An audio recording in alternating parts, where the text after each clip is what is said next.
It appears that the Studio 4K Pro had a good time with a Pocket Cinema Camera 6K Pro, and then they created this 6K Studio Camera Pro. Company that trademarked Worship Leader makes others drop the term. One more thing I want to cover: Transformation Church Easter service. I think I slacked you guys. Gosh. First thing I want to cover in today's show is the new cameras out by Blackmagic. It appears that the Studio 4K Pro had a good time with a Pocket Cinema Camera 6K Pro, and then they created this 6K Studio Camera Pro. So initially what jumps out to me about this camera, it's got EF mount for EF lenses. I believe it's got a Super 35 sensor, and we'll pull up the specs here just to confirm. It does say larger 6K sensor. I'm assuming this is the one that was on the 6K Cinema Pro. And let's see. Let's go through the specs here. Exceptional low light performance, probably because of that bigger sensor. If we keep going down here, of course, you can use all the full range of lenses like the Canon L glass. You could probably get speed boosters if you need to make any conversions from like a different type of lens mount to EF. We've got the nice, beautiful, large viewfinder, the physical touchscreen control. So all these features that we were familiar from both the Studio 4K Plus or Pro and now the Cinema, Pocket Cinema 6K.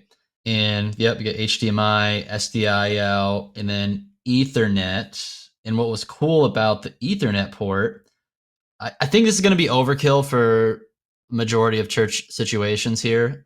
If maybe only running like, a few cameras in your sanctuary.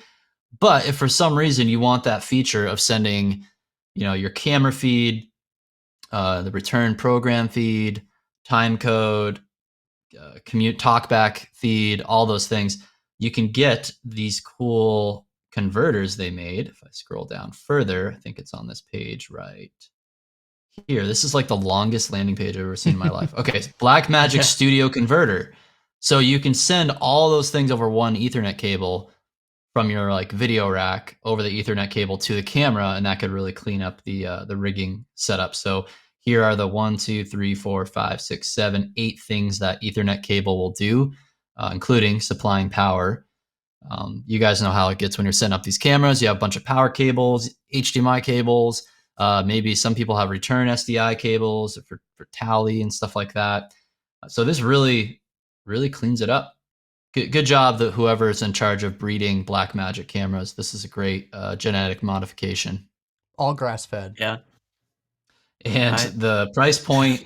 So the 6K Pro, reasonable price point, $2,500. The Studio Camera 4K Plus is at $1,345. And then we've got the 4K Pro Generation 2. It's got a bright HDR LCD. Maybe that's like one of the upgrades over the previous generation there. Other than that, I don't think it's that significantly different of a camera. So I think the port, the RJ45 port was on the G2. Oh, so yeah, that makes sense. So you could do do tally light and call the camera op. I don't know of any other cameras that do that like provide comms through the camera itself.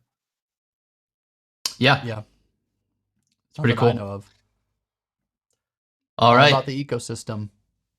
Well, that's about as much time I spent on exploring what goes all into these cameras. Again, I think this is great for people who are in the market now, searching for like new camera setup for their church. This is worth looking at. And that's what I say, like in our courses and our training, it's like, hey, we could make a video about what cameras to get now, and then it could be outdated tomorrow. Just like keep an eye on Blackmagic, Canon, Sony, Panasonic, just see what they all have available and check their sites once in a while. Blackmagic, man, they like change their camera lineup like more than I change my underwear, it seems like. They're video switchers too. Same thing. And video switchers. You just gotta kind of like stay up to date there. That's why we're trying to keep you guys up to date here as well. But I feel like we can barely even keep up with all the changes on this show. Speaking of switchers, which one were you referring to, Adam? Well, just right now we're redoing the advanced live streaming course, so we're recommending the Constellation. That's been out for a little bit, but they have new video hubs as well that are kind of that same, I want to say vibe, I guess. They're like darker colored, the buttons are more square. They have USB-C ports, everything's SDI. There's like no HDMI anymore. So Nice. And I'm trying to find like when would we actually recommend video hubs these days? Because with these Constellation switchers, you have so many ins and outs. They actually work pretty great for a video hub as well. yeah, I think it's For 12 church setting. outputs, not including program out or multi-view out. So if you're sending it to more than 12 destinations, I guess that's where a video hub would come in handy. Maybe if you got a different location, like if you're not pulling all of your SDI to one spot, you got a second Holy spot, you got smokes. SDI. Have you guys ever seen this? They're Video Hub huge. 72 or 288? 288 by 288 video hub. That's impressive. You're running that in like a truck though, right? I mean, you're running that for like, yeah. I mean, crazy. You know, no church is looking at that kind of. Well, what if every congregant member needs to have a video camera for your live stream or something like that? Yeah, I wonder if there's anything else new like Capture, Ultra Studio HD Mini. That kind of seems like they updated that too. Yeah, new. Look at that, a new version, because that's an updated version, right, Adam? From what you have. Yep. My question. And then, that's the Ultra Studio though. That's more of like, I was thinking of the Hyperdeck. Right here, disc recorder. So the Hyperdeck Studio HD Mini.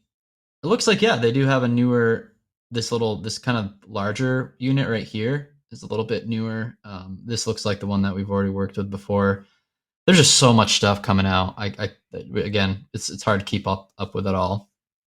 What I like about what they're doing is they're putting a lot of these features into their new switchers, right? Like the new switchers that just came out have a recorder built in, internal. So like you don't even need a Hyperdeck if you Which one? One of the most recent switchers. It was it's was it one of the big it's one of these big boys. Yeah, so they've got like internal I think they've got internal recording and they've got USB-C ports for drive connection. So you could record onto an external hard drive.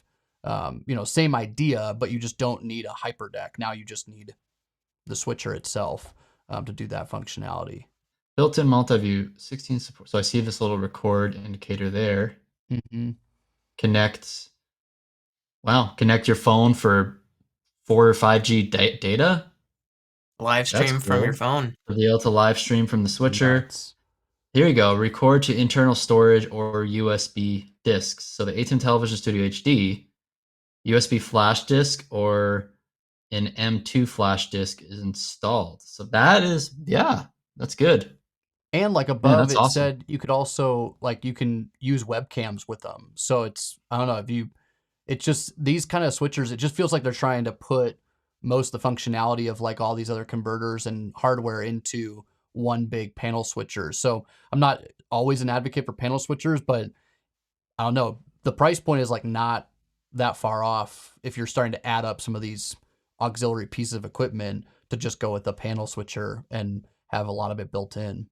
Well, guys, you can check out Blackmagic's site yourself to continue to see what all is going on. First, I want to give you a commercial break. I want to tell you guys about Churchfront Live. It's our 2-day conference that happens in October 17th and 18th. Actually, I forgot, Luke, you can pull up my screen again because I will show them the details right here. We want to hang out with you guys in person, so go to churchfrontlive.com.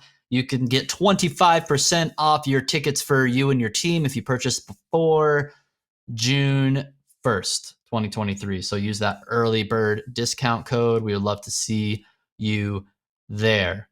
Another kind of fun housekeeping thing is we've got these hats. So I've got these, you see the three of us looking all cute wearing our hats here today. So these are branded Bill hats. And I've got about a box of 20. We give them out to our accelerator students. This is the Essential 300 Snapback. So this one's got like a flatter bill than the one you guys have. So you kind of see the difference here. I feel like I accidentally ordered these compared to the normal curved truckers, but I like them both. I don't mind either style. So do you guys think we should put these hats on sale for the Churchfront community or just reserve them for our accelerator students? Mm-hmm. And surprise giveaways. They have to be surprise giveaways too. And surprise giveaways. You guys let us know in the comments. Do you want us to put these on sale? I can do it. I'll go through the work of doing that because you have to like set up the Ecamm site and get it all. We have to ship them out to you. But just let us know down below in the comments. We're coming up on summer, so everybody needs a good summer hat to mow the lawn in, sit at the beach in, you know. Yep. Mm-hmm. Yep. Very good point. Very good point. ProContent. That's a new thing that's out. Let's talk about it. Adam, did you look into this at all yet? Not a lot. Like, I haven't put it on my computer, but I did look through some of it on ProPresenter. It looked good. And what I noticed when I went on their website here is, you know, you get like, let's see if I can actually just show some designs here. So you get ProPresenter themes, which is awesome. Like, you can actually get, you know, countdown. Nice. You get like different ways that you can show scripture and sermon notes, and then you get the lower thirds that match.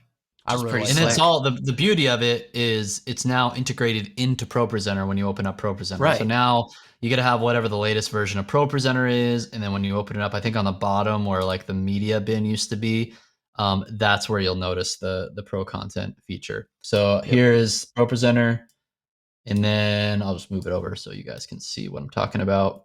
So here now under my media bin, we'll see like the ProContent little button right there. And then it's going to send me to the website. I actually haven't tried it yet. So I thought it was going to. Oh, here we go. You can go directly in there. Yeah, you just have to log in if you want to. I hit the website thing here, and I don't know. So I gotta actually like subscribe to it, or Renewed Vision can just hook me up.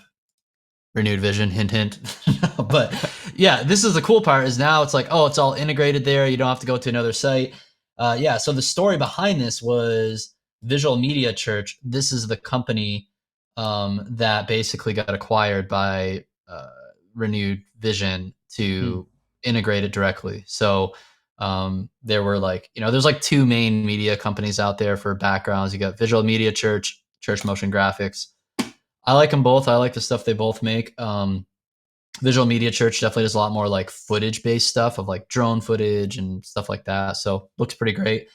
But this is kind of a no-brainer. Like when Renew Vision told me about it a while back, they're like, I was like, yeah, like what took you so long to do this? Like this makes a lot of sense. You don't have to do all this extra steps. So I'm pumped. I'm excited about this feature. Wow, look at that. I'm waiting for the integrated audio. Like if it's like Epidemic Sound, like if there was a company similar to Epidemic Sound that just like made like ambient beats and like instrumental music that you can just play before and after services. Like a company like Multitracks, and they could just automatically like license the music for you too. Guys, the whole worship tools world is going to be owned by Renewed Vision and Multitracks and Planning Center.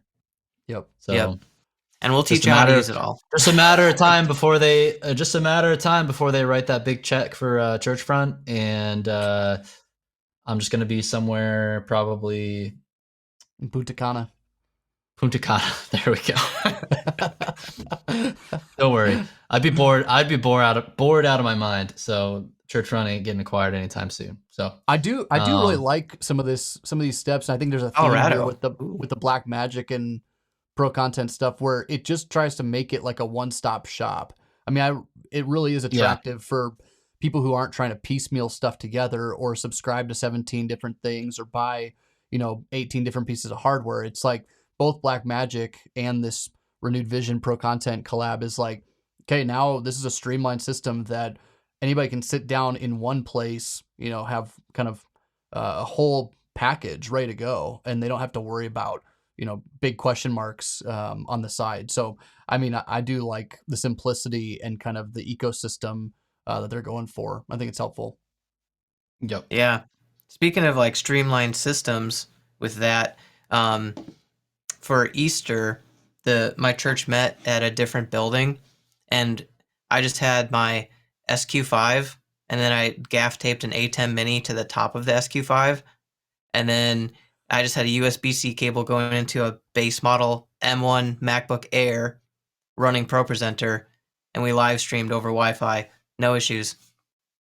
Dang. Nice. Did you figure out that connection issue you were telling me about? Yeah, I don't remember what it was. Whatever it was just like I was playing around with it, found some sort of setting. So, yeah, was able to get just like, that's a pretty small footprint. Like if the SQ5 is small, the A10 mini is small, just 2 cameras into it, and then just one laptop, Wow. SDI output to their screens in-house. So, it's pretty Did you slick send the that what you can audio? do. Did you send the audio straight from the SQ into ProPresenter, like over USB, then you sync it up there, or how did you do that? Okay. Yep, yeah, just USB cable from the console to the Mac Mini or the MacBook Air, and then I was able to send audio from ProPresenter to the console, and then from the console to ProPresenter. I didn't try multi-tracking. I was like, oh, I should multi-track this service. I was like, nope, that's a lot for one computer. But yeah, that is a really small footprint though. SQ5. I mean, you're talking not a lot of space taken up. Yeah. So all that to say, like with like being able to get Blackmagic all in one, ProPresenter all in one, like pretty soon it'll just be like a camera and a MacBook, and you'll be running an entire service off of it. Yeah. You guys want to talk about some worship industry drama? Ooh, always. I do. All right. Company that trademarked worship leader makes others drop the term. So I've got the Christianity Today article he pulled up here. It even got a Christianity Today article written. It was that big of a deal. But this is probably some old news. If you're on Instagram, you probably would have heard about it. But I guess the company that owns Worship Leader magazine is Authentic Media. They apparently own the trademark for Worship Leader. So I guess we get to pay licensing to say that in the show today. And long story short, it sounds like people started to confuse Worship Leader Probs, the meme account that everybody knows about, and people started to confuse them with Worship Leader magazine. Like at conferences, people would go up to either one of those companies and confuse them with the other one, and it's like, okay, first of all, like how many times does that actually happen, right? Like, and if it does, it's more like, haha, no, it's not us. Like we're a magazine, they're a meme account or whatever. But and it's not like Worship Leader Profs, I feel like, does anything like malicious or inappropriate that it would really cause that many issues. But yeah, so it's just interesting. So then Worship Leader magazine or Authentic Media basically said, hey guys, can you like stop using our term worship leader in your title? And Worship Leader Probs was like, no. And then apparently the Worship Leader magazine, I think somewhere in Facebook, you can like file your trademark to like in their system and all these social media sites, and it'll start like pulling things down with that trademark. And it started doing that. And again, reading this article, you'll see that Worship Leader Probs, they had 15,000. So it says before losing its accounts, Worship Leader Probs had 15,000 followers on Facebook, 45,000 followers on TikTok. Its YouTube page has also been taken down.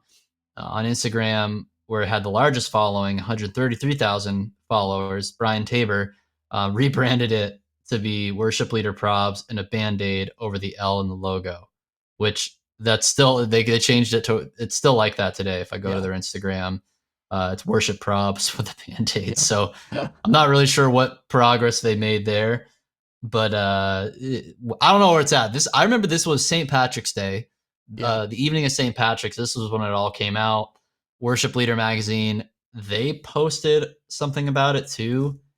And I'm sorry, worship leader, but I just don't think many people are gonna side with you on this. And I feel like they actually like removed that video because now I don't even see it. So they put out a lot unfortunate of drama.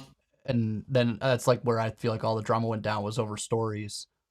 Well, then it was Rogue Worship Leader. He got taken down because he has Worship Leader inside his name. And fortunately, it's fine. Because I think what happened is when they told the social media platforms, like, hey, we have this trademark, remove anything that has it in it. The social media companies, their automatic systems probably took these accounts down, like the Rogue Worship Leader post or something like that, right? So then Rogue Worship Leader, I can't remember his name off the top of my head. He's like, what's going on here? Like, why is it getting taken down? He looked into it. That's when it went back to Authentic Media or whatever it's called, and how this whole fiasco started. And yeah, just didn't look great. Oh, I like how he says the Mando worship leader. Oh man, good Star Wars memes here. So shout out to Rogue Worship Leader for your quality memes. We actually, you know what? Maybe we should do some advertisement on Rogue Worship Leader's Instagram page here. Business inquiries. You know what? I'll just fill it out right on the show here. I'll just do. Here we go. Jake, hello at Churchfront. We want to pay money for more likes and views. Thanks. I wonder if I wonder if he could meme us. Do you think he can meme us? I don't know. He's pretty good at making some memes, so we'll see if he can get some. I'll just do another one collab here. Let's just ask hello at churchfront.com. Can we be meme buddies? ? Submit. Raise your hand if you want to be memed. So that was it. And fortunately, Rogue Worship Leader, apparently they settled it. I think they finally talked to each other. But worshipministrytraining.com, not to be confused with worshipministryschool.com, our platform. Worship Ministry Training, Alex, he's a great guy who runs that site. He had told me this maybe it's 3 or 4 years ago when I switched from Worship Leader School to worshipministrytrainingschool.com for our course website. Alex reached out to me. He's like, hey, did Authentic Media do the same thing to you? And I'm like, what are you talking about? No, I changed it from Worship Leader to Worship Ministry School because I wanted to better encapsulate. We work with both worship and production leaders instead of having 2 different websites and stuff like that. So I was like, this Worship Ministry to me is a bigger umbrella for those 2 things. Which, by the way, our Instagram account, I did a poll. We are I think we're 40, 60 worship leaders to production directors, basically, in our audience. So yeah, that's why I did the name change. And then Alex is like, well, I used to have worshipleadertraining.com, and then Authentic Media made me change it because of the trademark. So this was 4 or 5 years ago. And he talks about it. He got interviewed for this Christianity Today article. I think he's down here to the bottom. Yeah, right here. Alex, I'm sorry, Alex, I do not know how to pronounce your last name. You guys know how to pronounce his last name? Enfidian. Someone did. We did a podcast with him. Yep. Yeah, he's been on our podcast. He's a good friend. Yeah, we just call him Alex. Hey, buddy. Everybody, welcome. We got Alex on the show today. So great guy, great resource. Go check it out. But he had told me about this a while ago. 2017 happened to him. I think I changed my name for Worship Ministry School to 2018. That's when he reached out. But man, hey, Worship Leader still has his YouTube, hasn't changed. Yeah, I mean he's got 17,000 subscribers. What do you mean worship? Which one? Hey, Worship Leader. Cooper? Yeah, I know, right? Yeah, no, because at the end of the day, Authentic Media, Worship Leader Magazine, they don't want to go taking down all these accounts. That's not really what they intended to do. Do I agree with the idea of trademarking the term worship leader? No, I do not. Because I think that is that's like trademarking a job description or just a job title. Like nobody's trademarked plumber or teacher or associate pastor or something like that, right? And I think there's plenty of evidence, especially a lot of it came up where the term worship leader had been used long before Worship Leader magazine came along. So I'm okay having that on the record. I want that to be on the record of like, yeah, I think it's not a great idea to trademark this and then go try to enforce it. But yeah, to each their own, I guess. The next thing I wanted to cover real quick, Ecamm Live has come a long way. So we're actually using Ecamm to do this show. You guys can like see how we're doing a virtual interviews right now. We're just recording this locally and posting it afterwards. But Ecamm is actually a streaming software that I recommended. I recommended this a couple of years ago. It's a great beginner streaming software. What do you think, Adam? Because it's like you can definitely stream with ProPresenter. It's great, but it doesn't. But ProPresenter is first and foremost presentation software with a nice, convenient streaming add-on. Where Ecamm is like a streaming software first, and it does a lot of cool things. And like they've recently come out with a lot of cool new updates with multi-streaming and just the ability to do stuff like what we're doing. Like I hear a lot of churches are like, hey, I want to be able to pull in guests from other places into our live stream and just do more creative things instead of just like capture a camera and my ProPresenter feed and that's it. So yeah, like what I described for Easter, it was just like 2 cameras. I'm running sound and I'm switching cameras. I'm not trying to do a bunch of fancy stuff. It was just going to one destination of like the church's website. But if you've got someone that's like, I want to like really dial in cool views, like right now how we have 3 cameras and a screen share, like be able to multi-stream. And this was one thing that I found interesting was the pricing this is cheaper than Restream, but it accomplishes what I recommend people to use Restream for. So you still could just run it in the background, like have ProPresenter going, send NDI or whatever virtual like overlay to the same computer, and do all of your camera switching within Ecamm. Or you could still do what we recommend of like, hey, put your cameras into an A10 Mini real quick and then do your live action switching there. And then in Ecamm, you only have one kind of camera input you're worried about. And then overlay with a virtual NDI screen from ProPresenter your lyrics or any like ProPresenter media. The other cool thing is like the engagement's better. So like we could, you could be fielding comments straight from Ecamm, comments that are coming in from YouTube or Facebook. So if someone comments on YouTube, it'll pop up in the Ecamm app, and then you can actually like highlight the question inside of Ecamm and post that to your stream. I think it can just do a lot more, way more interactive stuff. So that's where I just think it's something that churches should look into. I think it's a great solution. But like if you're streaming through Zoom, maybe stop doing that and use Ecamm instead. Like, so here's a cool thing about Ecamm too that I like, and it's one of their features. I'm not sure if any other streaming service does this, but you can plug in an iPhone or an iPad and run it as a camera input on Ecamm. So for those churches who are like, we have to have Zoom on our live stream, like we have to have the people who are watching on Zoom like engaging with our live feed, you could actually pull in an iPad as a feed into Ecamm Live as like a camera input of your Zoom window, and then you could publish that on your, you could, again, it's all engagement is just so much higher with your chats and with those kind of input options, and it's a pretty simple, intuitive, setup process, I feel like, for what churches will use it for. Check it out, guys. I'm going to put our link down below. It is an affiliate link, so if every time you subscribe to Ecamm, I just get one step closer to retirement. So go ahead and sign up with that link today. But Ecamm, it's great. It's a great app. We're literally using it to produce this show right now from where I'm in Florida, Adam's in Tennessee, Luke's in Colorado, and it's quite glorious how easy it is to do that. Yeah, so you guys check out the new little Sony guy that's been all the rage on the YouTubes lately for small form factor, full frame camera. Yeah, and it looks like it's got so this one is like, it's almost like a point and shoot camera with a built-in lens, so you're not even have to worry about lens.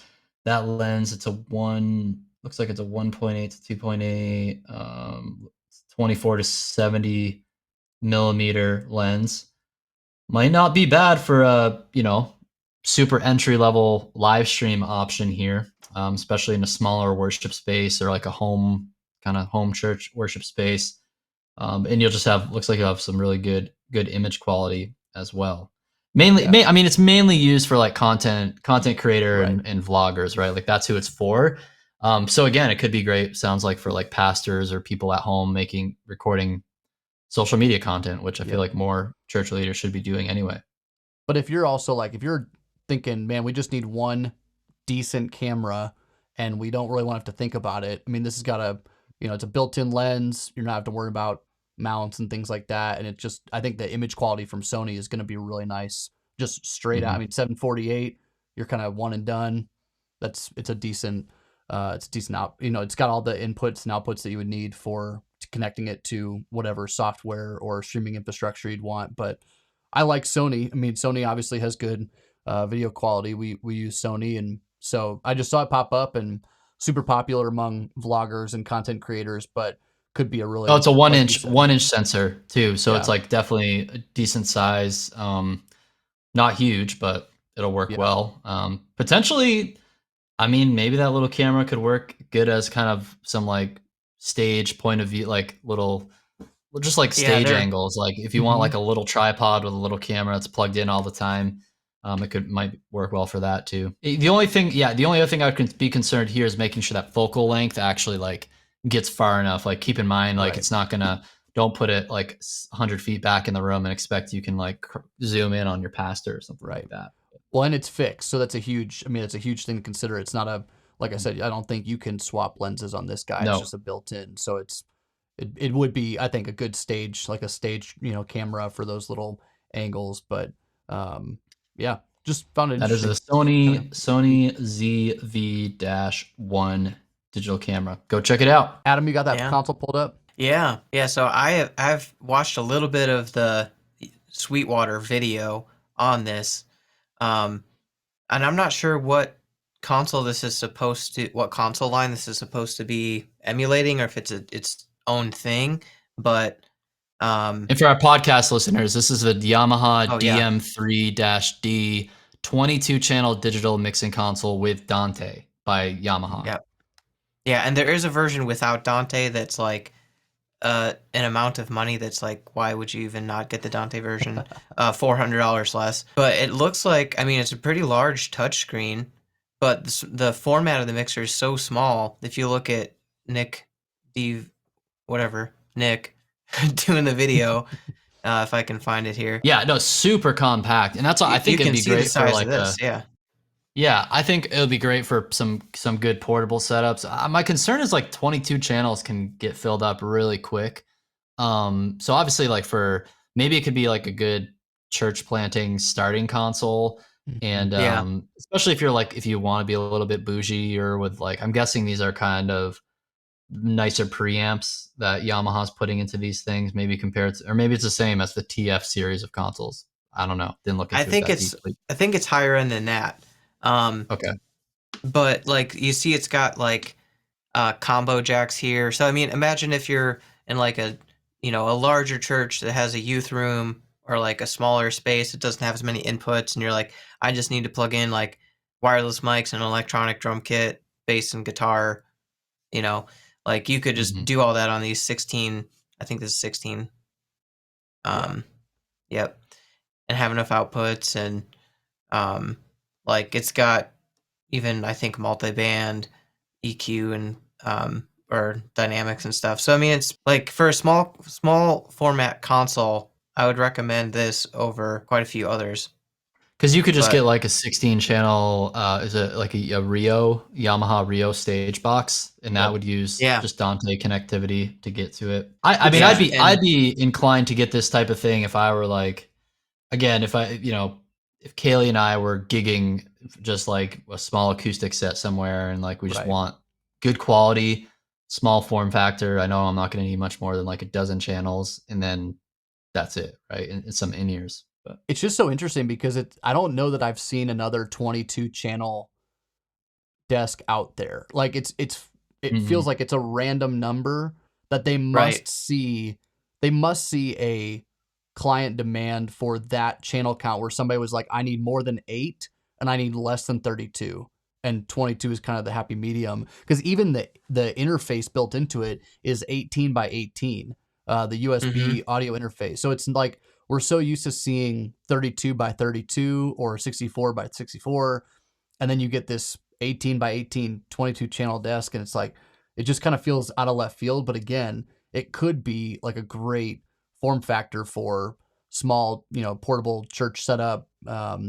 Maybe you're networking all your mics so that you don't have to use local, IO, but I don't know. You're not using local IO for like your pre-post, music. You'd be doing it over Dante. You'd like all that stuff is kind of more, it's a little bit more streamlined.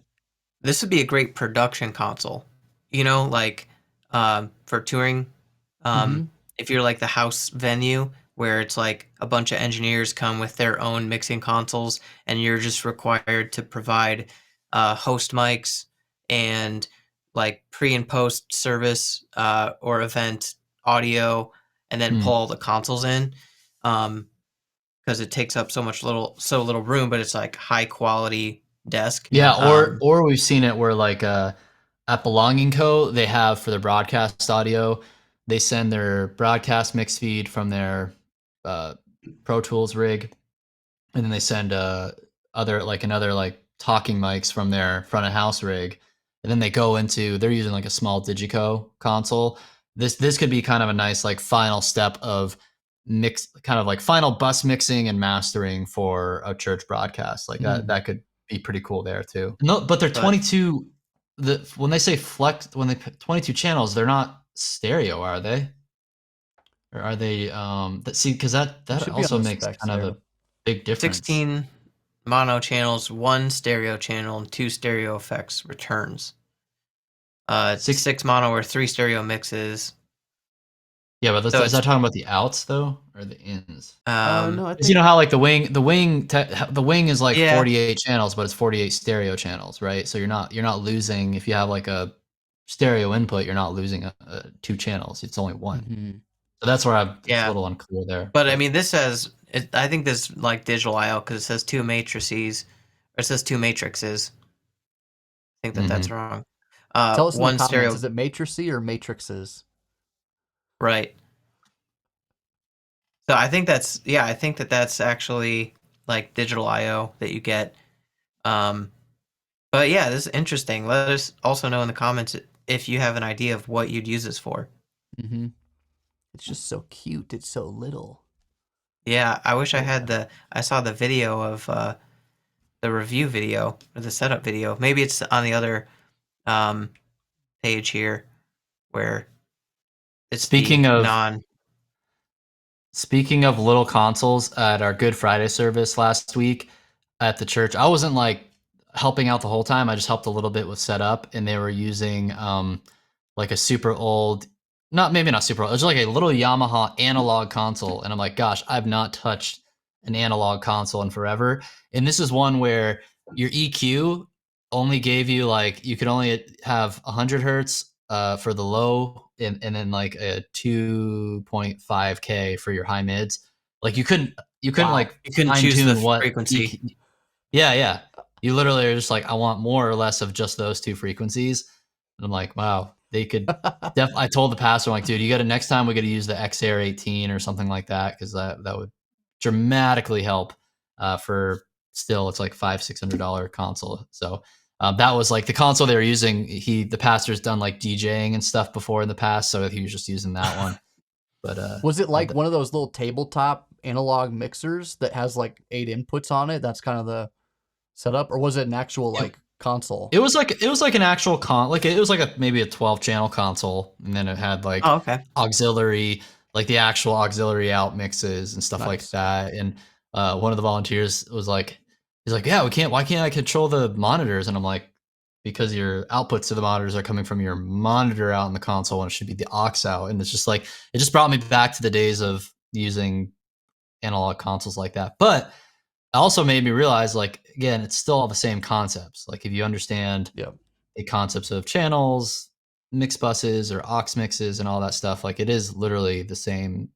Not much changes when you translate the concepts.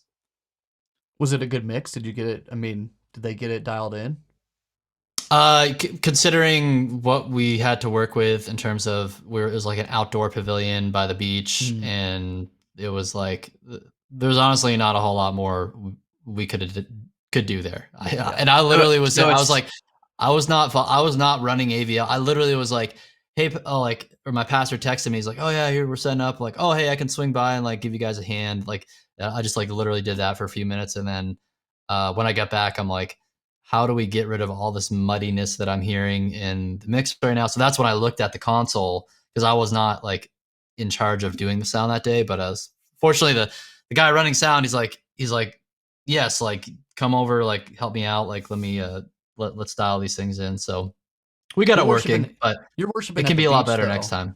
If you're worshiping at the beach, you're not really you're listening to the waves more than you are the PA, right? No, I know. Yeah, but there's still like there had to have been, gosh, like a couple 200 to 300 people there. So we wanted it to like, we wanted it to be good. I'm like, this could be better. Let's just get some of that was a case where the tools were significantly limiting to the quality that we could have achieved with that situation. Yeah. So that's not the mixing console at the actual like. No, they have an X32 compact at the worship center. So. But again, like I said, I think the XR18 would be the perfect setup for that. That's what we did back in the Mission Lakewood days when we needed a portable outside setup. You have EQ, compression. Again, it's kind of limited. It's like the compressors on there aren't like, it's like, do you want more or less compression? We're not going to give you the option for attack and release and threshold or anything like that, but does the job. Yep. And then, the other thing too, Kaylee and I were doing like some at-home recordings. So if you guys go to Jake and Kaylee on YouTube, you see our channel, and that's been fun because I'm using the XR18 to be our audio input and output. And then we have one camera, my Sony a7 III, and then I'm using Ableton with a bunch of like Waves plugins to process stuff. And dude, the plugin, my favorite plugin right now is the Magma BB tubes. Yeah, that's like old school Jake and Kaylee right there. Oh, sorry, I didn't realize you were sharing my screen. Just go to videos. You'll see the most recent video. Yeah, just like the most recent one there. So that's like the Shane and Shane, how great thou art. Nice. But this plugin, I kind of want to try it in a. It's new and isn't it? It's either free or it was free for a time, wasn't it? Or was it just cheap? I think they were running a bunch of sales on it. BB tubes. It like, especially for your lead vocalist, it's nice right plugin. Here. It like, it's that magical thing. Cause I was literally like sitting there, and when I was mixing what you guys hear from Kaylee and I there, I was like, I literally just pulled up like one of the recent more acoustic-y Bethel albums, like their Simple. What's it called? The one where they're all acoustic-y in a studio. Yeah, Simple. And I literally, and then Kaylee Levitt Audio sent us the mic that Kaylee's using in it, and it sounds like amazing, right? Like I'm not doing a whole lot of processing EQ wise to it. Like definitely a difference. It's definitely worth getting an $800 mic if you can afford it, because it's a nice condenser, super high quality. That mic combined with my Waves plugin chain is just like awesome. And this little like plugin here, it's like a saturated sound to the vocal where it just really like it sticks out, but not in a harsh way. It just like, I don't know, you'll have to just listen to it to yourself. Yeah. So highly recommend this. Again, I haven't used it in like a live environment. It would be cool when I get to, at South Fellowship, we need to get a Waves LV1. I feel like that'd just be really nice instead of the Wing. But yeah, Luke has Waves at his church. Didn't you send me Vocoder? Yeah, you should try it. You guys should try that, dude. We ran a vocoder on Good Friday on, if you've heard the song "In Tenderness" by King's Kaleidoscope. He sings with a vocoder, and so Matt, our worship leader, was like, I wonder if we could do this. And so he messed around with a lot of vocoders, because there's quite a few plugins out there that you can use, and they're not they're not great because it like amplified way more harmonics than you actually wanted. So you want something kind of mellow because nobody's like really following you. And so we ran it. We found a Waves vocoder and used Super Rack to, we added another rack, did a second insert on the Avantis, and then we just turned it off for the songs that he wasn't, singing with a vocoder, but because it was just that one. But it was super vibey, very like it's probably the most artistic thing we've done. And I wasn't even really a part of it. I just kind of got the rundown on how they set it up, but it was really cool. It sounded incredible. You put a little bit of reverb on it, and the vocoder just kind of gets real spacious, and it was pretty sweet. That's cool. Oh, I don't think that's on YouTube though, right? No, we didn't stream Good Friday. Yeah. Sorry. I've got another thing. This is why we do the show like this, because as we're talking, I keep thinking of other things that I've been working on, and it's relevant to this audience. So this is a picture of Rock Harbor Church, where I'm going to here near us in Melbourne Beach.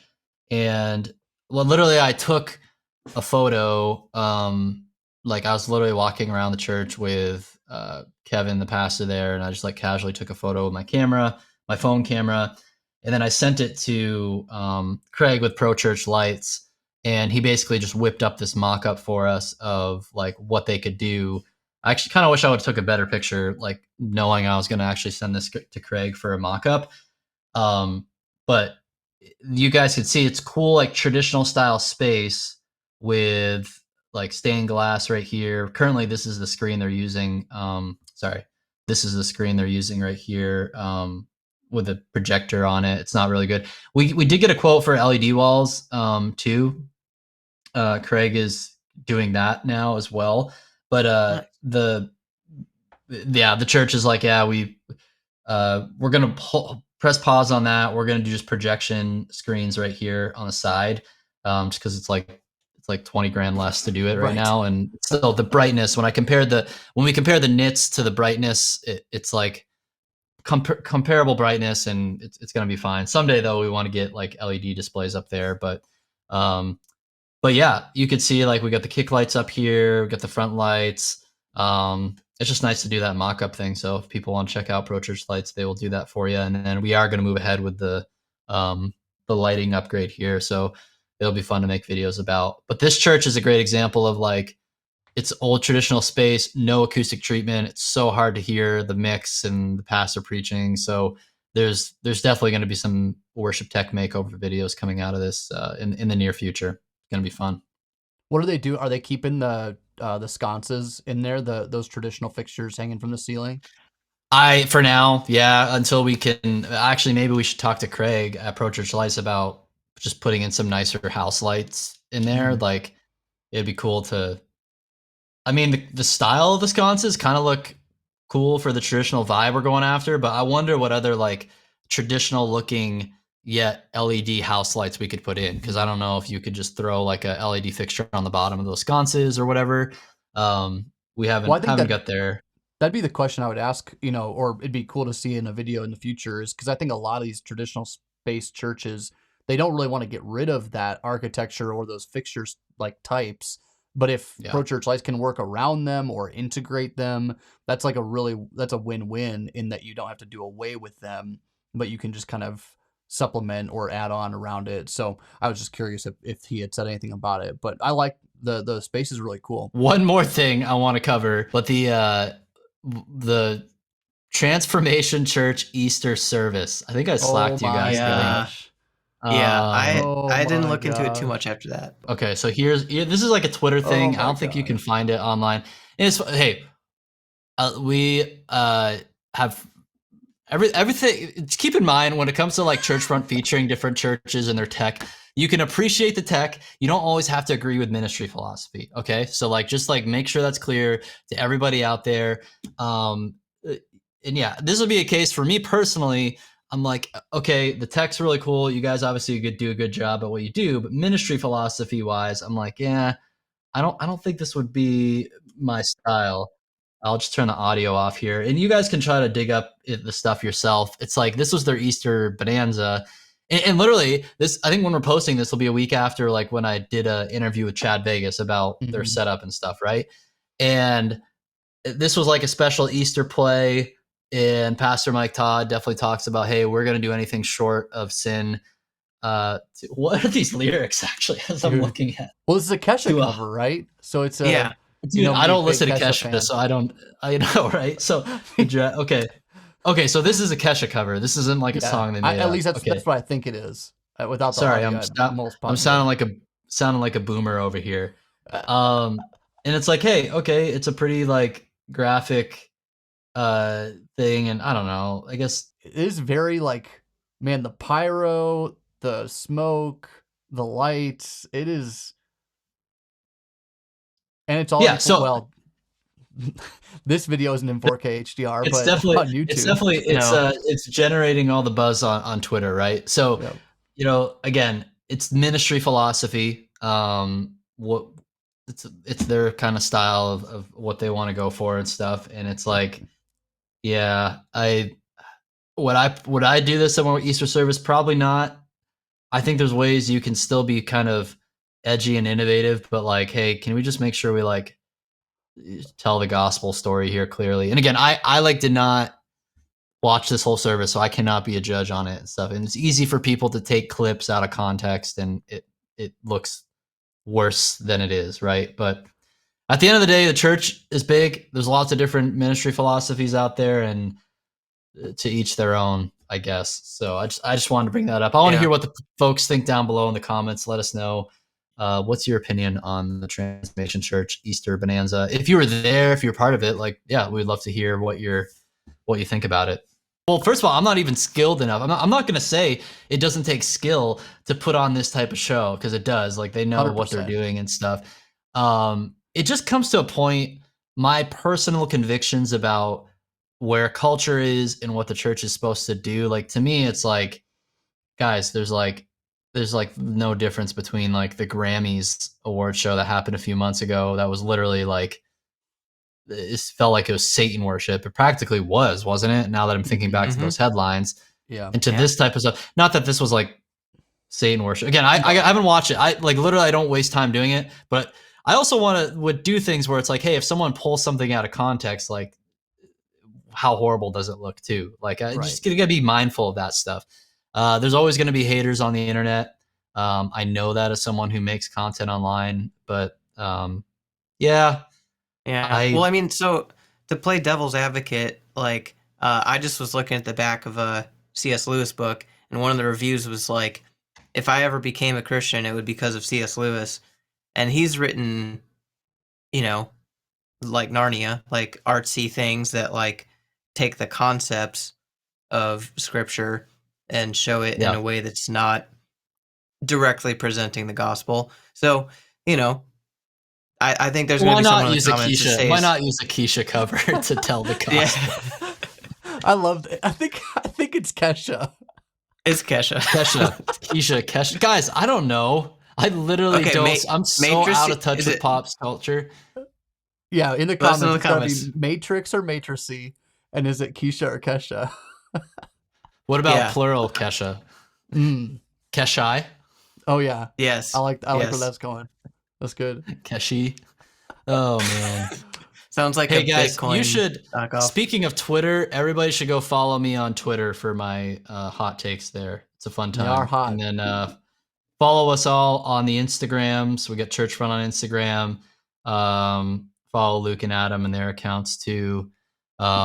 Hey guys, and also check out worshipministryschool.com if you want to work with our team. We're not always having fun like this on making videos. We're often like, it's still fun most of the time. We're working with clients, we're making courses, doing all sorts of things. So you can go to worshipministryschool.com and learn more there and sign up today. So that's all we got for today's episode. We'll see you guys next time.